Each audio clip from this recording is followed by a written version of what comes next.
খুলনা বিভাগের সবচেয়ে বড় যশোরের রাজারহাট চামড়ার বাজারের ঈদ পরবর্তী প্রথম হাট মঙ্গলবার একেবারেই জমেনি। ঈদে যে সংখ্যক গরু কুরবানি হয়েছে সে তুলনায় এবার বাজারে 4 ভাগের 1 ভাগও চামড়াও ওঠেনি।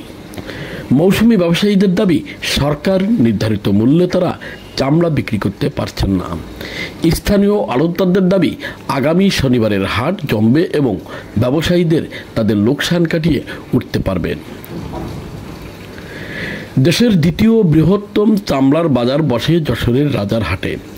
ঈদ পরবর্তী সময়ে তাই এই বাজারের দিকে নজর থাকে দেশের শীর্ষস্থানীয় চামড়া ব্যবসায়ীদের। তবে এবার ঈদ পরবর্তী প্রথম হাটে একেবারেই জমেনি। এদিন অল্প সংখ্যক মৌসুমি ব্যবসায়ী লবণ দেওয়া 1 থেকে 1,500 চামড়া নিয়ে হাটে আসেন। মৌসুমি ব্যবসায়ীদের দাবি, হাট যেমন জমেনি তেমন চামড়ার দামও মিলছে না। একটি গরুর চামড়া 400 থেকে 900 টাকায় কিনেছেন তারা। লবণ দিয়ে আরও 1 থেকে 150 টাকা খরচ হয়েছে, কিন্তু হাটে প্রতি পিস চামড়ার দাম 150 থেকে 200 টাকা করে কম বলছে।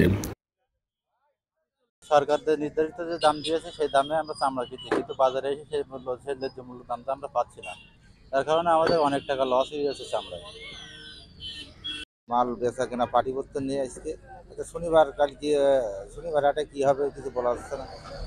আজকে মঙ্গলবার হাট, কোনো পার্টি নেই, বাড়ি কোনো পার্টি আসেনি। এবার মাল আনিছে রাজারহাটে, ব্যাপারীরা বলছে দাম কম, তাদের মাল কিছু মাল ব্যাগ নিয়ে যাচ্ছে আর কিছু বিক্রি করেছি, দাম কম 900 টাকা পিস দিচ্ছে। বিশেষ করে বাইরের পাইকার ও ট্যানারির লোকজন না আসায় স্থানীয় আড়তদাররা চামড়ার দাম বলছেন না বলে তারা অভিযোগ করেন। এছাড়া ছাগলের চামড়ার দাম নেই বললেই চলে।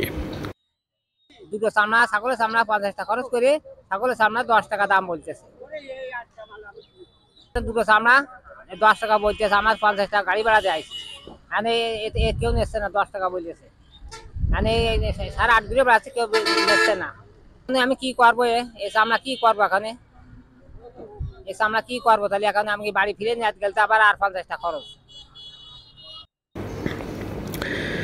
তবে আড়তদারদের দাবি, প্রথম হাট না জমলেও আগামী হাটগুলোতে জমবে এবং ব্যবসায়ীরা তাদের লোকসান কাটিয়ে উঠতে পারবেন। পরের দিন আজকে যশোর জেলা বৃহত্তর রাজারহাটে যে চামড়া আমদানি হওয়ার কথা ছিল, আশানুরূপ চামড়া আমদানি হয়নি। শনিবারের অপেক্ষায় হয়তোবা চামড়া আমদানি হবে। খুলনা বিভাগের যে হাট, সর্ববৃহৎ হাট রাজারহাট, 10টা জেলা থেকে চামড়া আসে, বিভিন্ন মোকামের থেকে ব্যবসায়ীরা আসে।